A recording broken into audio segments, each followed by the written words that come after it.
Hello friends, ભાવનાની રસોઈમાં તમારું સ્વાગત છે। આજે હું તમારી સાથે ઇન્સ્ટન્ટ પાવભાજીની રેસીપી શેર કરવા જઈ રહી છું, જે ડાયરેક્ટ આપણે કુકરમાં બનાવીશું। ના બાફવાની ઝંઝટ કે ના બીજી કોઈ પણ ઝંઝટ વગર એકદમ ઇઝી અને ઇન્સ્ટન્ટ રીતે તૈયાર થઈ જશે। તો ચાલો રેસીપીની શરૂઆત કરી લઈએ। કુકર આપણે ગેસ પર રાખી દીધું છે। હવે એમાં તેલ ઉમેરીશું। હવે બટર ઉમેરી દઈએ। અડધું તેલ અડધું બટરનો ઉપયોગ કરીશું આપણે। જીરું ઉમેરી દઈશું। જીરું આપણું તતડી ગયું છે। હવે એમાં હિંગ ઉમેરી દઈએ। હવે આદુ અને લસણની પેસ્ટ ઉમેરી દઈશું। જો તમે ના ખાતા હોય તો એને સ્કીપ પણ કરી શકો। હવે એમાં લીલા મરચાં ઉમેરી દઈશું। ટામેટા ઉમેરી દઈશું।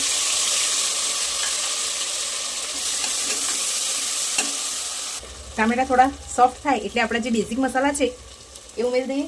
લાલ મરચું પાવડર ઉમેરી દઈશું।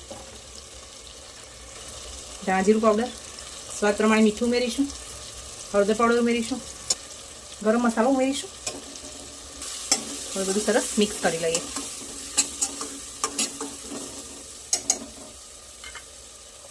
હવે આપણે એક એક કરી શાકભાજી ઉમેરી લઈશું। પહેલા બટેટા ઉમેરી લઈએ, કેપ્સિકમ, ગાજર। અહીંયા આપણે ડાયરેક્ટ કુકરમાં જ બનાવીએ છીએ એટલે બધું મોટા પીસમાં શાકભાજી કટ કરીને લીધેલું છે। હવે લાસ્ટમાં બીટ ઉમેરી દઈએ। બીટથી પાવભાજીનો કલર એટલો સરસ આવશે, તમારે બહારથી કોઈ ફૂડ કલરનો ઉપયોગ નહીં કરવો પડે। હવે સરસ બધું મિક્સ કરી લઈએ। હવે લાસ્ટમાં પાવભાજી મસાલો ઉમેરીશું। હવે લાસ્ટમાં પાણી ઉમેરી દઈશું।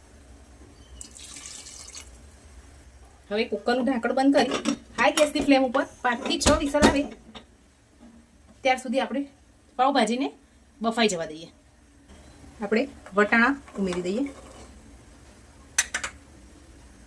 આપણે પાવભાજી માટે એક તડકો તૈયાર કરી લઈએ। એક પેન લીધું છે, એમાં બટર ઉમેરી દઈએ। બટર ગરમ થઈ ગયું છે। હવે આપણે એમાં ડુંગળી ઉમેરી દઈએ।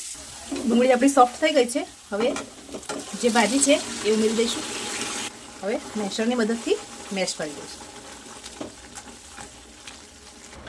હવે લાસ્ટમાં આપણે એમાં લીંબુનો રસ ઉમેરીશું। લીલા ધાણા ઉમેરી દઈશું। થોડો પાવભાજી મસાલો ઉમેરી દઈશું। ફ્રેન્ડ્સ, આપણે પાવભાજી બંને તૈયાર છે। હવે પહેલાં પાઉં શેકી લઈએ। હવે પાઉં શેકવા માટે 1 ચમચી બટર ઉમેરી, થોડો પાવભાજી મસાલો ઉમેરીશું। લારી સ્ટાઇલ પાઉં શેકવા માટે આપણે પાવભાજીની જે ભાજી છે એ ઉમેરીશું। હવે પાઉંને દઈશું।